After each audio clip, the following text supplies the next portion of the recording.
I think I find the most enjoyment out of animes that aren't intentionally on my radar to begin with. You know those animes you kind of come across accidentally? Because these are usually the animes that no one talks about, and usually when no one talks about them, it's usually because of a good reason. I saw a few animes this year that no one spoke about, and you didn't see me talk about them because they weren't very good. So usually it is a risk, but every now and again I get a really cool show with a nice amount of creativity and some cool ideas. Even if it ain't perfect, if I get at least 70% of enjoyment out of the show, I will still take it. One Direct Priority was definitely one of them ones for me. Now I understand that some cool ideas and nice amount of creativity doesn't make a good show, and Mieruko-Chan is an anime that I wouldn't even call good. Good is like a 7 out of 10, but I do think it's interesting and worth a quick binge. Let me sound fake smart for a moment. Objectively, this may not be considered a good anime because of its issues, but subjectively, I got some real good enjoyment out of this one. And I'd like to talk about it, so let's talk about it. First episode was a little weird because I knew nothing about it, but I did know it was a horror genre. And the opening scene really made it feel like we were into a scary and spooky ride. Just looking at the clips here, you can't really blame me for thinking that. You get to the opening and it's not really that. Just look how colorful and cute this shit looks. I was so confused. I was thinking, what emotion am I supposed to be feeling right now? And the first episode I did not like at all. Legit, when the first 15 minutes I was ready to drop the whole show. It was one of those animes, but let's talk about the premise first. A girl who can see ghosts but pretends not to see them. And that's pretty much the whole premise. And this is supposed to be a comedy, something I didn't actually realize until I actually googled the show, but I didn't really find it that funny, but I did find it interesting. Mieruko, our main character, is absolutely frightened of the ghosts she sees. She pretends not to see them. She sees them in the streets, at school, in her bed, even in the shower, but she still pretends not to see them. At first it was very interesting. The first couple of episodes kind of have the same formula, but each episode we try and see her in different situations with different ghosts, and she's trying to figure out ways she can avoid them and how to get her friends to avoid them.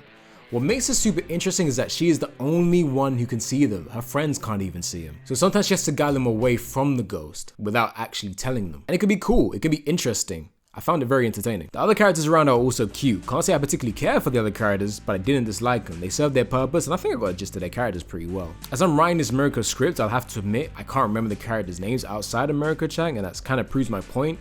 I didn't really care for them as much, but they didn't annoy me. They existed and I didn't mind that.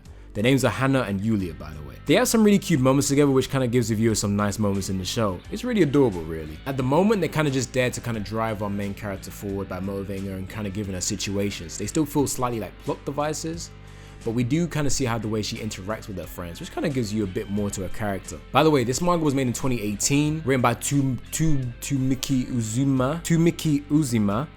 I probably butchered that. Having 6 volumes so far, and it's still ongoing. So a lot of the things I'm saying right now may change as time goes forward.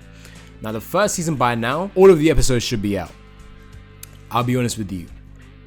Watching this on a weekly basis was a terrible experience. If you were to binge this, the same problems will still arise, but they don't feel as annoying. Episodes 1 to 9 have the same kind of formula as I mentioned before. Mieruko sees ghosts, tries to figure out a way to avoid ghosts, and it can start to feel a little redundant after a while. I realize I'm kind of repeating myself, but you get a little bit of viewer fatigue. That's a new term I just made up. At moments it lacks creativity to make the avoid the ghost formula very dull after a while.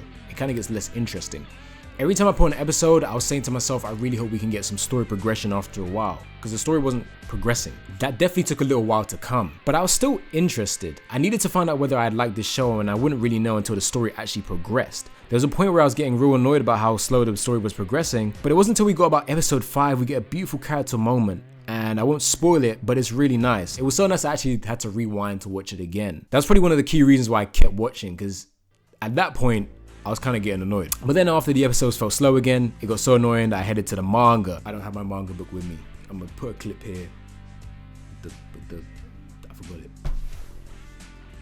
I'll go. And this isn't me saying just read the manga, blah, blah, blah. I mean, obviously you can always do that. But I actually honestly think the anime is fine, especially after reading the manga. It's actually adapted pretty well. Sometimes they definitely could have left some key things out, but we'll get to that in a moment. The manga definitely has better pacing, and the art style for the ghosts are really, really nice. I'll show you an image, hopefully I won't get copyrighted. And weirdly enough, I got a few more chuckles out of the manga than I did watching the anime. But lucky for you, if you're watching this video, you can binge it all, or you can decide whether you want to wait for season 2, or you can just read it from here on out. The art style for the anime is nothing to write home about. It uses colors in a decent way, but it ain't no wonder egg. But it had a nice bright look to it at times, even in the nighttime scenes. Voice acting is fine, and again, it's very middle of the road. So by episode 10, the story gets very interesting. It breaks the formula, and the urgency kind of starts to build up a little more. The formula starts to break by episode 10. It starts to take a little story of its own, and we start to get more of an understanding of Mieruko-Chan's character and what her purpose is and why she may actually have the ability to see these ghosts in the first place. We still don't have a lot of context as to why she avoids the ghosts. We still don't even know if they can even touch her. We don't actually have any confirmation about that, but we'll definitely see moving forward. We don't, do we? She walks through them. She makes her friends avoid them, but we don't know why. It's like, why? She just walk through it. Do you know what I mean? There is a little moment where we see that her friend Hannah gets a little hungry when she's around a lot of demons, but it doesn't seem like it's a big enough urgency for Mieruko-Chan to spend so much time trying to make her friends avoid the girls. I said a lot. Hopefully that made sense. Does that make sense? She spends so much time to make her friends avoid the girls, but the most we've seen is that it makes her hungry. Do you know what I mean? So we don't know if they are dangerous. Yeah. So we don't actually know for sure how dangerous they are. We can assume that they affect people's moods, but we'll have to see going forward.